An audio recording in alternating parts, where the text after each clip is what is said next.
नमस्कार भारत, नमस्कार इंडिया के सभी लोगों का स्वागत करता हूं मैं इस वीडियो में। आप इंडिया कंट्री में इस वीडियो को कहीं से भी देख रहे हो, किसी भी राज्य से, किसी भी स्थान से, किसी भी जगह, किसी भी जिला, किसी भी घर, किसी भी गली से इस वीडियो को देख रहे हैं तो ये वीडियो आप सभी के लिए काफ़ी खास होगा, क्योंकि यहाँ पर उत्तर प्रदेश की सरकार ने, यूपी गवर्नमेंट ने आपकी नई जॉब निकाल दी है। ARO और RO, ये दो तरह के पोस्ट हैं अलग अलग। इसके अंदर भी अलग से वेरियस पोस्ट हैं जिसके ऊपर यहाँ पर पूरे यूपी राज्य भर के अंदर, पूरे उत्तर प्रदेश जो कि भारत में उत्तर प्रदेश राज्य है, उसके अंदर वैकेंसी निकाल दी गई है, जो कि आपकी 400 से भी ज़्यादा वैकेंसियाँ हैं। और ये पूरे ऑल इंडिया से इस जॉब पर अप्लाई कर सकेंगे कोई भी कैंडिडेट जो भी इसके लिए एलिजिबल रहेंगे। इसमें मैं इस वीडियो में यही बात करूंगा कि इस पोस्ट पर आपकी क्या सैलरी रहेगी, एलिजिबिलिटी क्या होगी, कौन अप्लाई करेगा, कौन कर पाएगा, कौन नहीं कर पाएगा, क्वालिफिकेशंस, वर्क, क्या काम करना होगा उस पोस्ट पे, उस पोस्ट के बारे में हम एक एक चीज़ समझेंगे। 0 to 100 हम उसके बारे में सब कुछ समझेंगे। इसके अलावा हम इसमें यह भी समझेंगे कि दूसरे स्टेट वाले अप्लाई कर सकते हैं नहीं, जैसा कि मैंने बोला कि पूरे इंडिया से कहीं से भी जॉब पर अप्लाई आप कर सकेंगे, लेकिन ये एक गवर्नमेंट जॉब रहेगी यूपी के अंदर, उत्तर प्रदेश राज्य में। उसके साथ साथ आप अगर दूसरे राज्य से अप्लाई करेंगे तो आपको एक जनरल कैटेगरी का कैंडिडेट माना जाएगा, ना कि किसी रिजर्व्ड कैटेगरी का कैंडिडेट माना जाएगा, क्योंकि उत्तर प्रदेश राज्य की सरकार के हिसाब से आप वहां की जॉब के लिए एक जनरल कैंडिडेट के तौर पर लिए जाएंगे। आपको रिजर्वेशन इसलिए नहीं मिलता है क्योंकि वो एक स्टेट गवर्नमेंट जॉब है, तो इसमें डिफरेंस आप समझ पा रहे होंगे। इसके अलावा हम इसमें यह भी समझेंगे फॉर्म की फीस क्या ली जा रही है, कब से कब तक फॉर्म भरे जा रहे हैं और फॉर्म भरने का प्रोसेस कैसे रहने वाला है। सारा कुछ इस जॉब से रिलेटेड हम इस वीडियो में समझेंगे। अगर आपने इस वीडियो को पूरा ध्यान से देख लिया दोस्तों, आप इंडिया में कहीं से भी देख रहे हो, काफ़ी खास रहेगा। आपने अगर इसको अच्छे से देख लिया तो आप इस पोस्ट पर आसानी से अप्लाई तो कर ही पाएंगे, साथ में जॉब को भी ले पाएंगे। यहाँ पर काफ़ी अच्छी खासी सैलरी और फायदे के साथ काफ़ी एक अच्छी एक रेप्यूटेड पोस्ट है दोस्तों, जिसके बारे में मैं यहाँ पे डिस्कस कर रहा हूँ। वीडियो को पूरा एंड तक देख लेना। तो देखिए, ये आपकी Uttar Pradesh public service commission का ऑफिशियल वेबसाइट है। मतलब क्या है, यहाँ पर पब्लिक से रिलेटेड जो भी सर्विस दिए जाते हैं यूपी गवर्नमेंट के द्वारा अलग अलग डिपार्टमेंट्स में, उनमें रिक्रूटमेंट जो होती है, उनसे रिलेटेड कोई भी नोटिफिकेशंस होते हैं, नोटिस होते हैं, कोई भी ऐसे काम होते हैं जो करने होते हैं, तो उत्तर प्रदेश राज्य में पब्लिक सर्विस कमीशन ये PSC करता है। आपका यूपी का PSC इसमें काम करता है इस पूरे रिक्रूटमेंट प्रोसेस को फॉलो कराने के लिए, चाहे वो कोई से भी डिपार्टमेंट में जॉब हो। मेनली अगर वो पब्लिक सर्विस से रिलेटेड है, मतलब कि वो ऐसा सर्विस है जो पब्लिक के लिए है, पब्लिक को दिया जाने वाला है, तो वो उत्तर प्रदेश कमीशन ये वाला आपका डिसाइड करेगा, सारा कुछ ये करेगा जो आपको दिख रहा है। ये आपका ऑफिशियल वेबसाइट, आपको यहाँ पे लिंक दिख रहा होगा। मैं इसका लिंक नोटिफिकेशन का भी और एक एक चीज का, चाहे वो अप्लाई करने का लिंक हो, OTR का लिंक हो, या एक एक चीज का लिंक यहाँ पर मैंने आपको प्रोवाइड कराया है। वीडियो के सही नीचे आप देखेंगे तो आपको ये सारे नोटिफिकेशंस और सारे लिंक आपको दिख रहे होंगे। लिंक प्रोवाइड करने से ये फायदा होता है कि आपको अगर लिंक मिल जाते हैं तो आपको कहीं दूसरे जगह भटकना नहीं पड़ता है, कहीं और नहीं जाना पड़ता, किसी से बोलना नहीं पड़ता है भाई मेरे को तो लिंक ही नहीं मिल रहा, मैं कैसे जाऊं इस जॉब पे अप्लाई करने के लिए। तो वो समय ना वेस्ट हो, इस वजह से सारा कुछ प्रोवाइड करा दिया गया है। अब इसके बाद अगर आप देखेंगे तो यहाँ पर आपको दिखेगा व्हाट्स न्यू के अंदर आपको यहाँ पर नोटिफिकेशन दिखेंगे, और साथ में आपको रिक्रूटमेंट सेक्शन में भी ये नोटिफिकेशन दिख जाएगा जिसकी मैं बात कर रहा हूँ। यहाँ पर अगर आप देखें, मैं थोड़ा और इसमें नीचे चलूंगा, यहाँ पर आपको रिक्रूटमेंट डैशबोर्ड नाम से दिख रहा होगा, और ये आप देखेंगे क्लिक हियर टू अप्लाई, समीक्षा अधिकारी और सहायक अधिकारी, उसके अलावा सहायक समीक्षा अधिकारी और भी 2-4 अलग अलग तरह के पोस्ट हैं। इन पोस्ट के बारे में भी समझेंगे ये है क्या चीज़। पहले तो आप ये जान लीजिए गवर्नमेंट जॉब है। अब इसमें आप देखेंगे तो आप इसमें पूरे 1 महीने 9 नवंबर तक इसमें फॉर्म भर सकेंगे इस जॉब के लिए। काफ़ी अच्छा समय दिया गया, काफ़ी समय से डिस्कस किया जा रहा है इस टॉपिक को, जिससे कि आप आसानी से इस पर अप्लाई कर सकें। तो चलिए हम देखिए, यहाँ आ जाते हैं। जैसे आप उस नोटिफिकेशन पे क्लिक करते हैं, जैसे मान लीजिए वो नोटिफिकेशन जो भी था उस पर आपने जैसे ही क्लिक करा, आप इस तरीके से आ जाएंगे। यहाँ पर आपको दिखेगा नोटिफिकेशन हिंदी इंग्लिश दोनों में मिल जाएगा। हम इंग्लिश में डिस्कस कर रहे हैं और हिंदी का भी आपको प्रोवाइड कराया गया है। मतलब इंग्लिश नोटिफिकेशन को डिस्कस करेंगे, हिंदी में समझेंगे उसकी एक एक चीज़ को। अब देखिए ये आ गई आपकी हिंदी में। हिंदी में आप जो भी चाहे हिंदी को प्रेफर करना चाहे इससे समझ लेगा। हम इंग्लिश वाले को समझते हैं, दोनों ही सेम है, बस लैंग्वेज का फ़र्क है। अगर आप देखें तो समीक्षा अधिकारी, सहायक समीक्षा अधिकारी या फिर और इसके अलावा भी बहुत सारे पोस्ट है, उसमें आपका यहाँ पे रिक्रूटमेंट हो रहा है जॉब के लिए। ये एग्ज़ाम होगा इसके लिए, और एग्ज़ाम कब होगा वो मैं आपको बताऊंगा। साथ में आपको बता दूं इसमें आप 1 महीने तक फॉर्म भर सकेंगे, यानी कि 9 नवंबर तक। साथ में date is of receipt of fees, fees का भी समय सेम रहेगा। आप ये मत समझना कि फीस के लिए और एक्स्ट्रा समय मिलेगा। फॉर्म भरने का समय और फीस पे करने का, दोनों का समय एक ही बराबर दिया गया है। अब आप बात करते हैं यहाँ पे इंपॉर्टेंट रहेगा कुछ चीज़ें, जैसे कि OTR करना। OTR क्या है मैं आपको वीडियो के एंड में बता रहा हूँ, जब आपको फॉर्म भरवाने के लिए बताऊंगा। तो इस वाली चीज़ पे अभी आप रुक जाइए, इसको आप छोड़ दीजिए। OTR मेनली ये रहेगा कि आप फॉर्म अप्लाई करने के लिए एक बार रजिस्ट्रेशन करेंगे UPPSC के मेन वेबसाइट पे। जब आप उस पर रजिस्ट्रेशन कर लेंगे, उसके बाद आपका कोई भी रिक्रूटमेंट निकाले UPPSC कभी भी आगे, चाहे 2024, 25, 23 तो चल ही रहा है, 26, 27 कभी भी निकाले तो आपको पता लगता रहेगा। आप उसमें क्या करेंगे, आप डायरेक्ट उस जॉब पे अप्लाई कर सकेंगे बिना किसी रजिस्ट्रेशन के, डायरेक्ट उस जॉब का, उस पोस्ट का फॉर्म भर सकेंगे। तो ये OTR होता है। अब इसके बाद है यहाँ पे ये कुछ पॉइंट है, इसको छोड़ेंगे हम। यहाँ पर अब देखते हैं ये important information for candidate applying online. अब ऑनलाइन आपको इसके लिए जॉब के लिए अप्लाई करना पड़ेगा, और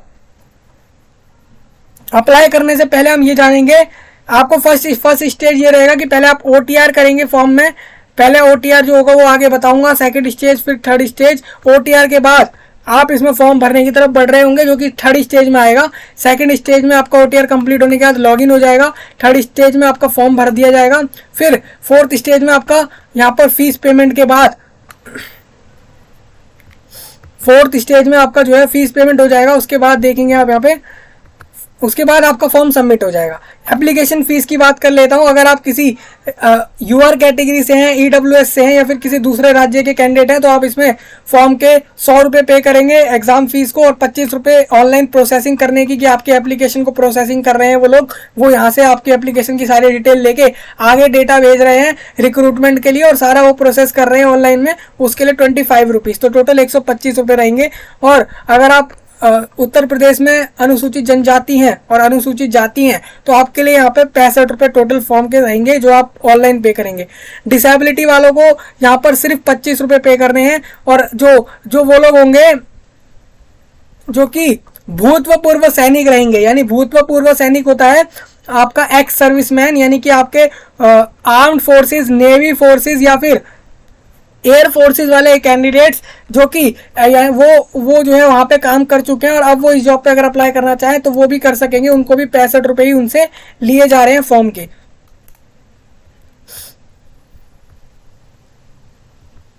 अब देखिए, जो कैंडिडेट ऑनलाइन फॉर्म की फीस पे करेगा और फॉर्म सबमिट करेगा, वही एक्चुअल में उसका एप्लीकेशन माना जाएगा। और जैसे मान लीजिए कोई फॉर्म सबमिट कर लेता है लेकिन फीस पे नहीं करता है, तो वो सबमिट नहीं माना जाएगा। ये चीज़ मैं आपको क्लियर कर देता हूँ। यहाँ पर बोला गया है, इस सर्विस कमीशन शैल होल्ड आप, यहाँ पर आपका 2 तरह के एग्जाम होंगे। पहला एक प्रीलिम्स एग्जाम होगा, जैसा आप UPSC यानी यूनियन पब्लिक सर्विस कमीशन के आप देखते हैं IAS, IPS, IFS जैसे एग्जाम जो लेते हैं, उसमें भी आप देखेंगे तो अलग अलग स्टेज के एग्जाम होते हैं। यहाँ पर इन पोस्टों के लिए प्रीलिम्स एग्जाम होगा। प्रीलिम्स एग्जाम मतलब कि एक एग्जाम होगा, उसमें आपका ऑब्जेक्टिव टाइप क्वेश्चंस रहेंगे हर सेंटर में of the district mention. Appendix 1 में आपको दिखाऊंगा कहाँ कहाँ इस एग्जाम का सेंटर होगा।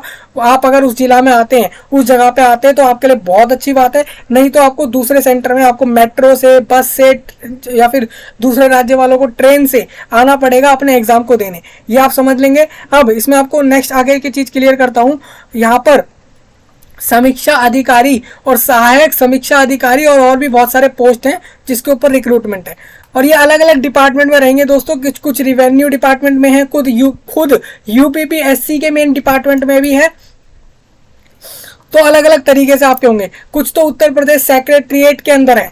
तो आप समझिए, यहाँ पे आपको बताता हूँ, मेंस रिटन एग्जाम होगा। मेंस रिटन एग्जाम प्रीलिम्स के बाद लिया जाएगा। जो लोग प्रीलिम्स पास करेंगे वही मेंस देंगे, यहाँ पर लिख दिया गया है।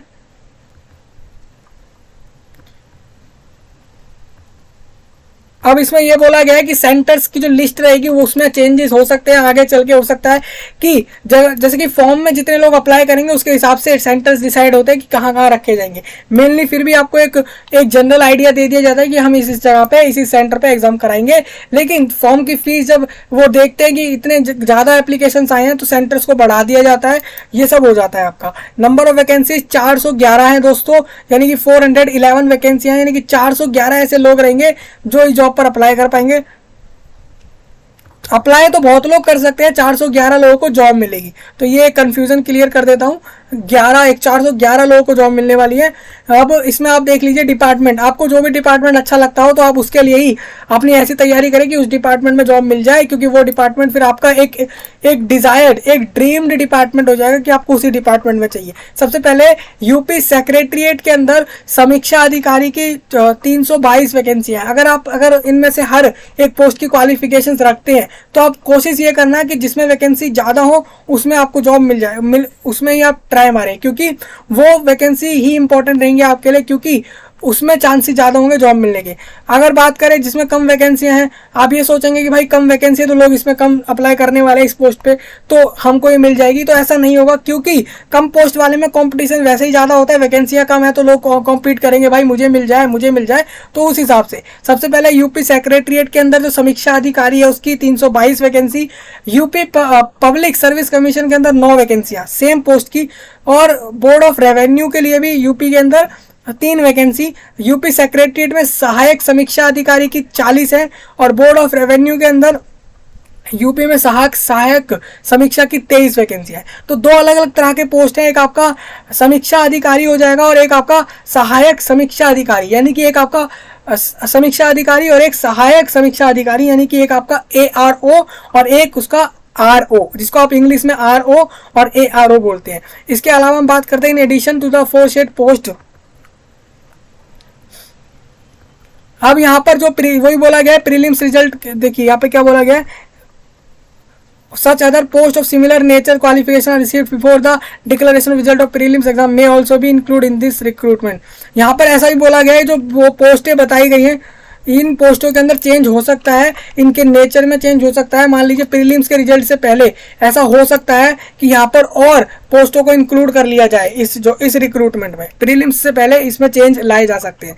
अब इसमें बात करता हूँ, नंबर ऑफ वैकेंसी चेंज हो सकती है। रिक्रूटमेंट में कभी भी फाइनल नहीं किया जाता, क्योंकि एक जॉब का मामला होता है, और जॉब और मेनली यहाँ तो गवर्नमेंट जॉब है, तो कुछ भी चीज़ ऐसी कन्फर्म्ड हर समय नहीं होती है। एक जनरल आइडिया लिया जाता है कि हमारे को ऑफिस में इतने लोगों की जरूरत है तो इतनों की रिक्रूटमेंट का नोटिफिकेशन निकाल दो और रिक्रूटमेंट कर लो। फिर उसमें अगर लगता है कि यार नहीं, हमें इतनों की नहीं, अभी हमें थोड़े और लोगों की जरूरत है, तो वो वैकेंसियां बढ़ जाती हैं। हमें लगता है भाई नहीं यार, हमने तो बहुत ज़्यादा ही वैकेंसियां दे दी, इतनी तो जगह भी नहीं है, कैसे मतलब इतना तो ऑफिस में जगह नहीं है और इतना काम भी नहीं है, तो क्यों हम इतनी रिक्रूटमेंट करें, तो वो कम भी कर देते हैं। तो ये चीज़ होती रहती है, वही चीज़ लिखी गई है। पे स्केल की बात बताऊँ तो यहाँ पर लेवल 7 का और लेवल 8 का जो है पे स्केल मिलेगा। अगर आप जानना चाहें तो RO को ज़्यादा मिलेगा, ARO को कम मिलेगा।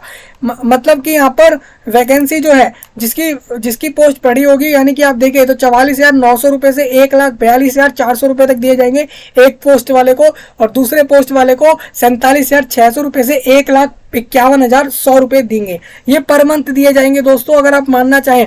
ये तो हैंडेड सैलरी है आपकी। इसके अलावा जो फायदे एक गवर्नमेंट एम्प्लॉय को मिलते हैं वो अलग रहेंगे। अगर आप देखें तो 7 वाले को जो 44,000 बोले हैं उसकी 50-60,000 ऑलमोस्ट कन्फर्म जाएंगे, बाकी सारे अलाउंस और बेनिफिट्स को देखते हुए। अब अगर बात करें रिजर्वेशंस की, यूपी के रिजर्व कैंडिडेट्स को, चाहे वो उनके कैटेगरी के वाइज एज में हो या फिर फॉर्म के फीस में हो या फिर जॉब करते हैं कोई और फायदे हो, तो वो यहाँ पर दिए जाएंगे यूपी गवर्नमेंट्स के हिसाब से। थोड़ा और आगे चलता हूँ, ये पॉइंट आप रीड कर लेना। इसके आगे कंडीशंस ऑफ एलिजिबिलिटी, अब हम समझेंगे एलिजिबिलिटी को। मैरिटल स्टेटस, अब समझ लीजिए कि जो भी candidate male candidate who are married and have more than 1 wife living and female candidates who have married a person already having a wife shall not be eligible unless the honorable governor has granted an exception from this condition. मतलब कहा जा रहा है जैसे कि आपके राज्य के गवर्नर है, जैसे कि मान लीजिए आप दूसरे राज्य से भी अप्लाई कर रहे हैं, जैसे कि मान लीजिए आप उत्तराखंड से अप्लाई कर रहे हैं, उत्तराखंड के जो भी गवर्नर होंगे आपके, अगर उनसे भी आप परमिशन लेने के बाद भी अगर इस चीज को प्रूफ करवा देते हैं तो आप इस जॉब के लिए अप्लाई कर पाएंगे। वो लोग जो शादीशुदा तो हैं, लेकिन अगर ऐसे कैंडिडेट जो ऐसे मेल कैंडिडेट जो एक से ज्यादा वाइफ के साथ रह रहे हैं, जीवन साथी के साथ, सेम ऐसी महिलाएं जिन्होंने ऐसे पर्सन के साथ शादी करी जिसकी पहले से ही वाइफ है, पहले से ही पत्नी है, तो वो उन सब के लिए बोला गया है कि उनको एलिजिबल नहीं माना जाएगा। लेकिन अगर वो गवर्नर की परमिशन ले लेते हैं अपने राज्य के तो वो लोग एलिजिबल हो जाएंगे। एजुकेशनल क्वालिफिकेशन आप देख सकते हैं, एजुकेशनल क्वालिफिकेशन ये मांगी गई है समीक्षा अधिकारी के लिए, यानी कि RO के लिए कैंडिडेट का जो है बैचलर डिग्री होना जरूरी है किसी भी यूनिवर्सिटी से, और साथ में ये उसका ऑनलाइन फॉर्म का जो लास्ट डेट है, जैसे कि आपका 9 नवंबर की लास्ट डेट फॉर्म की दी गई है, तो 9 नवंबर तक जो भी कैंडिडेट इसमें एलिजिबिलिटी अपनी फुलफिल करता है, जैसे कि उसकी बैचलर डिग्री की मार्कशीट्स, डिग्री जैसे सर्टिफिकेट उसके पास फॉर्म के एंड डेट से पहले अवेलेबल हैं या हो जाते हैं या फिर अभी तक हैं उसके पास, तो वो अप्लाई कर सकेगा।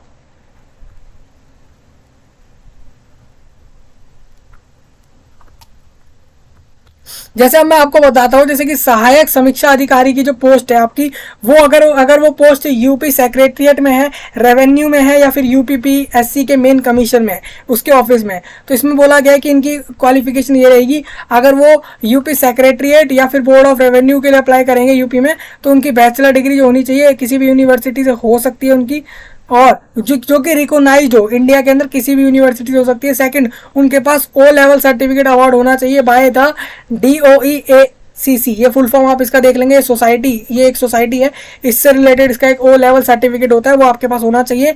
एक qualification equivalent there to must possess a minimum speed of 25 words, आपको 25 WPM यानी कि वर्ड पर मिनट आपको हिंदी की टाइपिंग आनी चाहिए, और अगर आपको इंग्लिश को प्रेफर करते हैं टाइपिंग में तो इंग्लिश की भी आपको आनी चाहिए। अब अगर आप UPPSC कमीशन में अगर चाहेंगे इस सेम पोस्ट पर, यानी ARO की पोस्ट को चाहेंगे इन अलग अलग डिपार्टमेंट्स में, तो इसमें आपकी सेम बैचलर डिग्री ही ली जाएगी। डिप्लोमा चाहिए होगा साथ में कंप्यूटर साइंस के अंदर किसी भी इंस्टीट्यूट यूनिवर्सिटी से, या फिर डिप्लोमा नहीं है तो O लेवल का सर्टिफिकेट हो सकता है इसमें।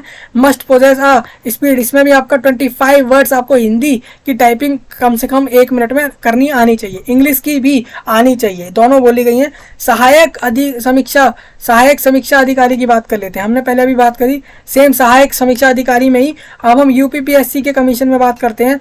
इसके लिए एक candidate for direct recruitment to the service must possess a bachelor degree in commerce. यहाँ पर इसके लिए आपकी बैचलर डिग्री कॉमर्स में होनी चाहिए। देखिए यहाँ पे दो तरह से रिक्रूटमेंट हो रही है, एक आपकी डायरेक्ट हो रही है और एक क्वालिफिकेशंस के बेस पर हो रही है।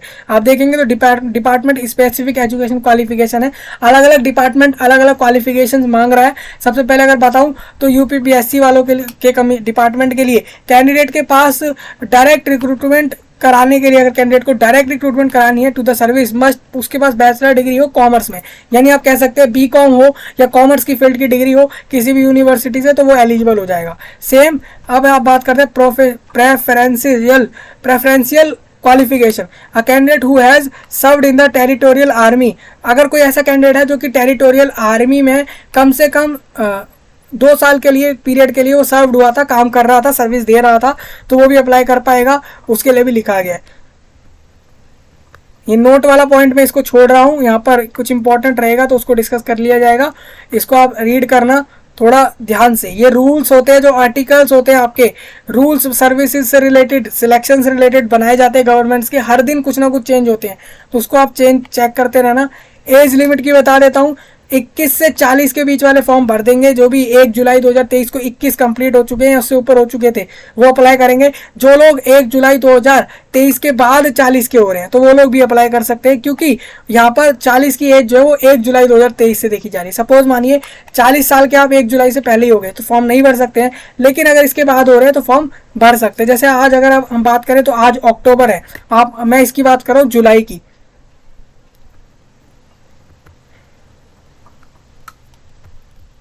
यहाँ पर एक और चीज बोली गई है, नॉट बीन बोर्न अर्लियर।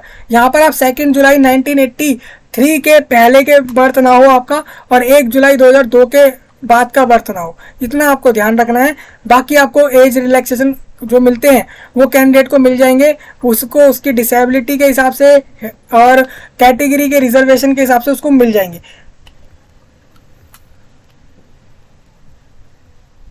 अब यहाँ पे बोला है सम इंपॉर्टेंट इंफॉर्मेशन अबाउट समीक्षा अधिकारी और सहायक समीक्षा अधिकारी। मेंस रिटर्न एग्जाम के लिए बोला गया है, जो भी कैंडिडेट मेंस देंगे, जो कि प्रीलिम्स पास कर लेंगे उनका मेंस होगा, वही लिखा गया है यहाँ पे। यहाँ पर आपके 225 रुपये फॉर्म के लिए जाएंगे जब आपका मेंस का फॉर्म भराया जाएगा। अभी प्रीलिम्स के लिए फॉर्म भर रहे हैं, आप इसको समझिए, इस जॉब के लिए आप पहले स्टेज का फॉर्म भर रहे हैं अभी। इसके बाद आप मेंस के एग्जाम के लिए अलग से फॉर्म भरेंगे बाद में, जिसमें 225 रुपये दूसरे राज्य वाले कैंडिडेट देंगे, चाहे वो किसी भी कैटेगरी से आते हो। साथ में यहाँ पर SC ST वाले कैंडिडेट जो भी रहेंगे वो 80 रुपये फॉर्म के देंगे, और 25 रुपये आपकी प्रोसेसिंग फीस भी देंगे, यानी कि 105 रुपये देंगे। और फिजिकली हैंडीकैप्ड वाले कैंडिडेट जो रहेंगे वो फीस नहीं देंगे, लेकिन प्रोसेसिंग फीस 25 रुपये वो भी देंगे। तो ये आपके मेंस के एग्जाम की फीस लिखी है। तो देखिए इस नोटिफिकेशन में मेरे को एक चीज़ दिखी, कितना छोटे छोटे वर्ड्स में लिखे होते हैं, इसीलिए इसको डिस्कस करना काफ़ी इंपॉर्टेंट होता है। इसमें बहुत सी चीज़ें ऐसी होती हैं आप इसको मिस कर जाएंगे, इसीलिए मैं इसको एक चीज़ डिस्कस कर रहा हूँ। यहाँ पर इसका ऑनलाइन ही सबमिट होगा फॉर्म, और जो मेंस एग्जाम में अपीयर होगा सेम रोल नंबर उसका जो प्रीलिम्स में मिला है वही उसका रोल नंबर मेंस में रहेगा, जो कि यहाँ पे लिख दिया गया है। तो ये वाला इंपॉर्टेंट है जिस पैराग्राफ को मैंने अभी हाईलाइट करा। इसके बाद यहाँ पर नोट में कुछ पॉइंट है, आप अपनी मार्कशीट्स को जरूर फॉर्म के अंदर लगा देना सारी चीज़ें, क्योंकि एक एक चीज़ वहाँ पर लगेगी आपकी, चाहे वो सर्टिफिकेट हो, मार्कशीट्स हो, कैटेगरी सर्टिफिकेट हो, फोटो हो, साइन हो।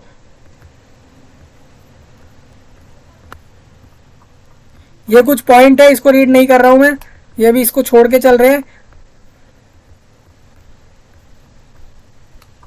देखिए यहाँ पे क्या बोला है, यहाँ पर OMR शीट में एग्जाम होगा। ये कंप्यूटर का एग्जाम नहीं है, ये OMR शीट पर एग्जाम होगा, यानी रिटर्न एग्जाम होगा OMR शीट पर। OMR शीट एक पिंक कलर की शीट होती है आपकी, पेपर पे आपके सिंपल उस पर प्रिंटेड रहता है सब कुछ। उसमें आपके क्वेश्चन के हिसाब से आगे आगे ABCD करके ऑप्शंस होते हैं, क्वेश्चंस नंबर दिए होते हैं, आपको पता होता है कि कौन सा क्वेश्चन का कौन सा ऑप्शन करेक्ट है, उसको आप डार्क कर देते हैं, उस ऑप्शन को अपने पेन से डार्क कर देते हैं, अच्छे से पूरे उस सर्कल को फिल कर देते हैं। आपको जो भी ऑप्शन लगता है इस तरीके से उसको फिल करा जाता है। ये OMR शीट के आपके कुछ प्रोसेस होते हैं एग्जाम के, और मोस्टली 2 ही मोड में एग्जाम लिया जाता है, OMR में होता है, नहीं तो कंप्यूटर में होता है, नहीं तो वो लिखित पूरा रहता है कि पूरा आप रिटर्न एग्जाम दे रहे हैं, जो कि आप अपने पैराग्राफ या पॉइंट टू पॉइंट आंसर लिख रहे हैं। तो ये 2-3 तरीके के एग्जाम अभी के लिए इंडिया में पूरे में यही चलते हैं।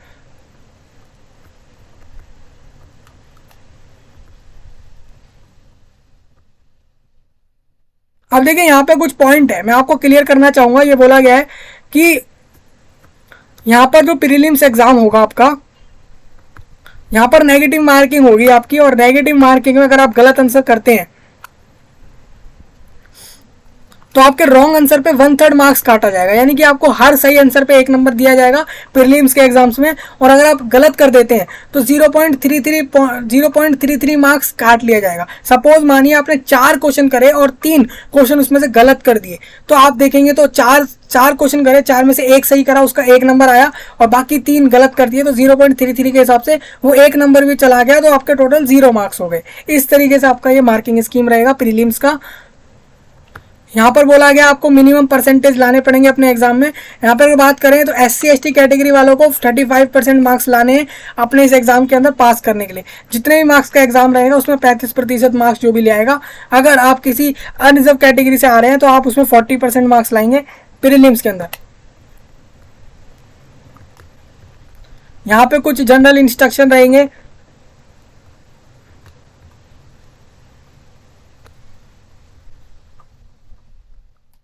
ये देखिए यहाँ पे कुछ बताया गया है कि आपको पर्सनल डिटेल क्या क्या OTR में डालनी पड़ सकती है। OTR 1 टाइम रजिस्ट्रेशन जो भी आपका होगा। अब आपको दिखाता हूं मैं कुछ certificates. Online application must be completed. यहाँ पर आप देखेंगे तो ये एक आपका सर्टिफिकेट का फॉर्म है। सबसे पहले आपको बता दूं प्रीलिम्स का एग्जाम कहाँ कहाँ हो रहा है। प्रीलिम्स का एग्जाम उत्तर प्रदेश राज्य भर के अंदर होगा। राज्य भर के ज़्यादातर जिला इसके अंदर इंक्लूड करे गए हैं। आप अगर देखें तो यहाँ पर प्रीलिम्स एग्जाम का जो जिला रहेंगे आगरा, अयोध्या और आजमगढ़ और बाराबंकी, बरेली, गाजियाबाद, गोरखपुर, जौनपुर, झांसी, कानपुर नगर, उसके अलावा लखनऊ, मथुरा, मेरठ, मिर्जापुर और मुरादाबाद, प्रयागराज, रायबरेली, सीतापुर, वाराणसी, अलीगढ़, बस्ती और बुलंदशहर, इटावा, गाजीपुर और हरदोई, ज्योतिबा फुले नगर, उसके अलावा महाराजगंज, मणिपुर, मैनपुरी, उसके अलावा मुजफ्फरनगर,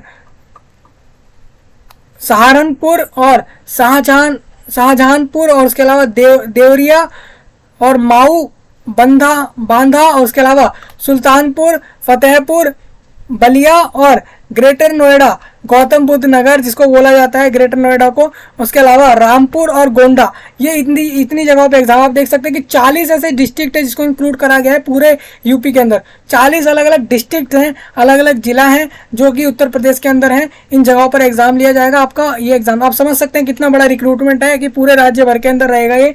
और इसके अलावा ऐसा भी हो सकता है इसमें जिला और बढ़ जाए या घट जाए, ये जगहें घट बढ़ ही सकती हैं। ये जगहों मतलब ये एक्चुअल में जिलाओं के नाम दिए गए, इनके अंदर कितने मर्जी सेंटर हो सकते हैं जैसी ऐसी रिक्वायरमेंट रहेगी। अब जो उत्तर प्रदेश राज्य के SC ST हैं उनको अपना ये वाला फॉर्म फॉर्मेट रखना होगा। अगर ये वाला फॉर्म फॉर्मेट उनका है तो वो ये वाला सबमिट करेंगे फॉर्म में। जिनका भी बना हुआ है उसको चेक करना, आप अपना सर्टिफिकेट इस सर्टिफिकेट से मिला लेना। अगर आप अन्य पिछड़ा वर्ग अदर बैकवर्ड कास्ट से आते हैं तो ये वाला सर्टिफिकेट रहेगा। उत्तर प्रदेश सरकार, अब ये किसका है, ये डिक्लेरेशन का सर्टिफिकेट फॉर्म है। ये आर्थिक रूप से कमजोर वर्ग के सदस्यों द्वारा प्रस्तुत किए जाने वाला आय, ये इनकम टैक्स सर्टिफिकेट फॉर्मेट रहेगा। ये यूपी गवर्नमेंट का है। ये आप देंगे EWS वाले कैंडिडेट जो कि उत्तर प्रदेश राज्य में रह रहे हैं। इसके अलावा आर्थिक रूप से कमजोर वाले लोग जो है वो ये वाला फॉर्म सबमिट करेंगे अपने कैटेगरी के लिए। इस स्वयं घोषणा पत्र, ये डिक्लेरेशन रहेगा आपका। ये डिक्लेरेशन का फॉर्म है। ये डिसेबिलिटी वालों के लिए रहेगा जो किसी ना किसी डिसेबिलिटी में आते हैं। ऐसे लोग जिनको कम दिखता है, नहीं चल पाते, नहीं सुन पाते, नहीं बोल पाते, या फिर उनको जो है कोई और डिसेबिलिटी है और वो 40% से ज़्यादा है तो वो डिसेबिलिटी में गिनी जाती है। उसके हिसाब से आप इस फॉर्म को भर देंगे। ये और एक से ज़्यादा डिसेबिलिटी वालों का भी लिखा हुआ है यहाँ पर, उनका फॉर्म भी दिया गया है।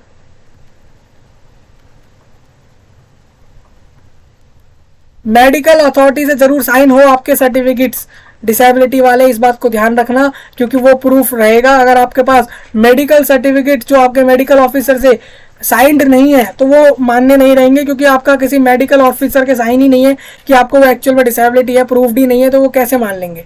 तो इस वजह से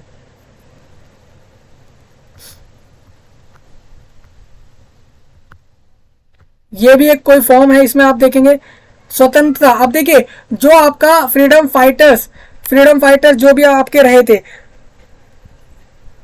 लोग, शारीरिक रूप से विकलांग स्वतंत्रता संग्राम सेनानियों के भूतपूर्व सैनिक के लिए आरक्षण। अब ये एक्स सर्विसमैन को अगर रिजर्वेशन चाहिए तो उनका फॉर्म ये है। स्पोर्ट्स पर्सन के लिए भी सर्टिफिकेट दिया गया है। हर एक कैटेगरी के लिए सर्टिफिकेट दिए गए हैं। आप अपने हिसाब से जो भी आपके ऊपर एप्लीकेबल होता हो उसका फॉर्म भर के सबमिट कर देना। अब एग्जामिनेशन का प्लान आपको बता देता हूँ। प्रीलिम्स एग्जाम जो आपका होगा यहाँ पे इस जॉब के लिए, उसमें आपका जनरल स्टडीज आएगा, ऑब्जेक्टिव टाइप रहेगा, 2 घंटे का पेपर, 140 क्वेश्चन, मैक्सिमम मार्क्स 140 ही मिल रहे हैं, यानी हर क्वेश्चन 1-1 नंबर का है।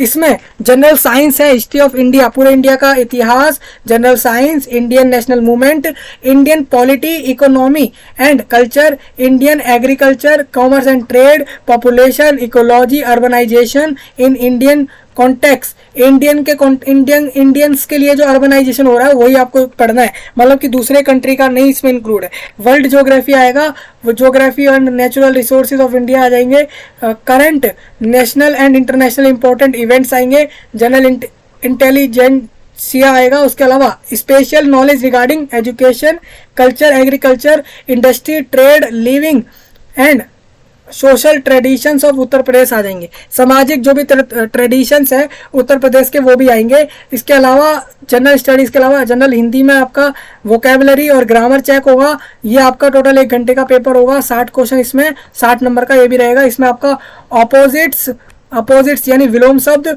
Sentences and correction in framing, one word for several words, मतलब बहुत सारे शब्दों का अनेक शब्द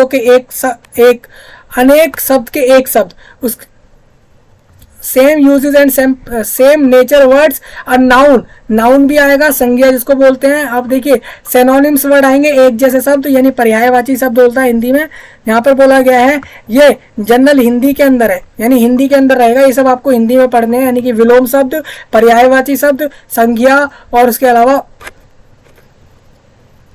बाकी सारे हिंदी से रिलेटेड सिलेबस। अब मेंस एग्जाम होगा इसके बाद, जिसके लिए अलग से फॉर्म भरेंगे आप, जो भी प्रीलिम्स पास कर लेंगे उनके लिए होगा। जनरल स्टडीज होगा, इसमें भी 2 घंटे का रहेगा, 120 क्वेश्चन, 120 नंबर के। सेम इसमें आप देखेंगे तो इसमें क्या बोला गया है, सेम रहेगा सारा कुछ, सेम प्रीलिम्स वाला ही सिलेबस होगा, लेवल एडवांस हो जाएगा क्योंकि वो एक स्टेज आगे बढ़ जाएगा एग्जाम। अब इसमें आप देखेंगे तो इसमें आपका जनरल हिंदी और ड्राफ्टिंग में क्या होगा, इसमें आपका 2.5 आवर का पेपर होगा। ये आपका 100 नंबर का रहेगा। General heading of given passage और precise and explanation of the underlined part और tabular form of any given government letter. Tabular form में आपको कोई भी गवर्नमेंट लेटर लिखना होगा, करस्पॉन्डेंस में आपको ऑफिशियल लेटर करना होगा, ऑफिशियल मेमो, सर्कुलर जैसी चीज़ें। उसके अलावा ये देखिए आपको बताया भी गया है कौन सी चीज़ कितने मार्क्स की आ रही है। वोकेबुलरी जो रहेगी, वोकेबुलरी में आपको कहा जाएगा इंग्लिश टू हिंदी करना है 5 वर्ड का, तो उसमें आपको देखेंगे 10 मार्क्स का रहेगा। हिंदी टू इंग्लिश में 5 वर्ड करने होंगे। आइडम्स एंड फ्रेसेस आएंगे, वो भी 10 मार्क्स के रहेंगे। ये आपको बहुत सारे दिए जाएंगे, 5 आपको लेने हैं इसमें से। कंप्यूटर नॉलेज भी 10 नंबर की है। जनरल वोकेबुलरी की बात करें तो यहाँ पर ऑब्जेक्टिव टाइप रहेगा। यहाँ पे ऑब्जेक्टिव टाइप का मतलब हो जाता है एमसीक्यू। सिंपली बात आप समझ लीजिए कि क्वेश्चन दिया, उसके ऑप्शन दिए, जो करेक्ट लगे उसमें आपने कर दिए। इसमें आपका जनरल वोकेबुलरी जो इंग्लिश का रहेगा, इसमें आपका अपोजिट्स, उसके अलावा सेंटेंस एंड करेक्शन, सेंटेंस दिए जाएंगे, उसको करेक्ट करना होगा। फिर सेम यहाँ पर ड्राइव्ड बाय अ नाउन, संज्ञा और एडजेक्टिव आएंगे। उसके अलावा 3 घंटे का हिंदी ऐसे भी लिखना होगा, 3 घंटे का पेपर होगा, इसमें ऐसे लिखने होंगे जो कि लिटरेचर एंड कल्चर के होंगे। उसमें आप देखेंगे तो यहाँ पर 600 शब्द, 600 शब्द लिखने हैं, जो आपका सोशल फील्ड और पॉलिटिकल फील्ड।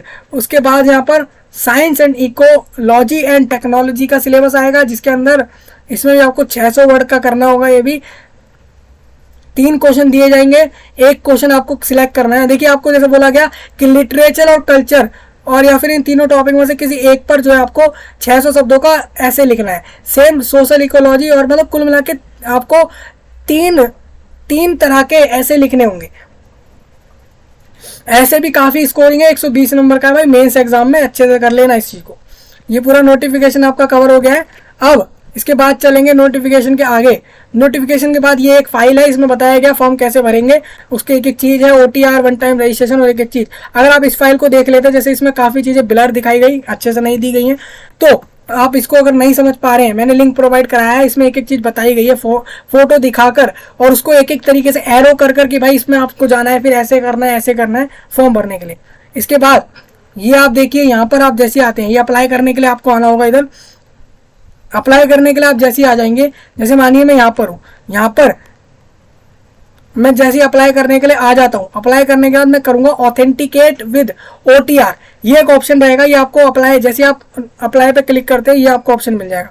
इसमें आप जैसे क्लिक करेंगे, आपके सामने इस तरीके से आ जाएगा। आपसे पूछा जाएगा आपने 1 टाइम रजिस्ट्रेशन पहले करा या नहीं करा। मैं यहाँ पे नो कर रहा हूँ, क्योंकि जिससे कि एक नए कैंडिडेट को समझ आ सके, मैंने नो करा। इस पर क्लिक कर दिया। इस पर क्लिक करते ही मैं आ जाऊँगा एक नए पेज पर। वो पेज रहेगा, वो पेज ये होगा, ये OTR का पेज खुल जाएगा। इसमें मेरे से बोला जा रहा है कि मैं लॉगिन भी कर सकता हूँ, साइन अप भी कर सकता हूँ। तो मैं लॉगिन इसलिए नहीं कर सकता क्योंकि मैं एक फ्रेश कैंडिडेट हूँ, मैं पहली बार फॉर्म भर रहा हूँ किसी जॉब का UPPSC के अंदर। तो मैं साइन अप के अंदर ईमेल ID डालूंगा, अपना मोबाइल नंबर डालूंगा और इन दोनों को वेरीफाई करूंगा। मेरे को OTP आएगा, 1 टाइम पासवर्ड, उसको डाल के ये दोनों चीज़ें वेरीफाई होंगे। ईमेल ID पर, Gmail पर चेक करेंगे, मोबाइल नंबर में SMS या मैसेजेस में चेक कर सकेंगे। जैसे आप इसको वेरीफाई करते हैं ना दोस्तों, वेरीफाई करने के बाद ये दोनों चीज़ें वेरीफाई हो जाती है आपकी, मतलब ये हमको लग जाता है कि आपके पास ईमेल आईडी और मोबाइल नंबर दोनों ही वेरीफाइड है, एक वेरीफाइड चीज़ें हैं।